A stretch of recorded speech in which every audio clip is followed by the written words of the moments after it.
Automated urine sediment analysis with the Urilyzer Cell. The automatic result of your sample is available. In this tutorial video, we explain the structure of the database and the possibilities for checking, processing and transferring the results. The left half of the screen lists the data records of all processed urine samples. The information columns can be flexibly adapted to the user's needs. Manually modified samples are marked in blue. If highly concentrated samples cannot be evaluated at all or only partially, this is indicated by a red mark. This may require a review of the images or dilution and remeasurement of the sample.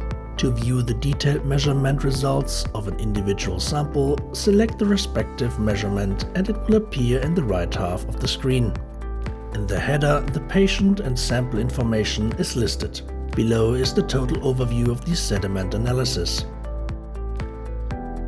Abnormal results are marked in red. The particle categories and measurement units can be customized by the user. If a Urilyzer 100 Pro or Urilyzer 500 Pro is connected, the test strip results are also displayed.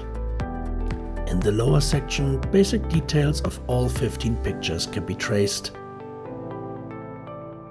To the right, the selected image appears as a preview. Double-click on the microscopy image to open the evaluation of the images. Here you can view the automatic classification and particle detection of the individual images. The automatic naming of the recognized particles can be shown or hidden. Furthermore, it is possible to manually classify or rename particles in this view. These are marked in turquoise in the image. By double-clicking on a sample in the database, the total overview of all images taken of this sample is displayed. Selecting an image opens the evaluation of the individual image. For further use of the results, they can be exported in various ways via the Output button. Transferred directly to the patient file when connected to a laboratory information system or printed out as a report.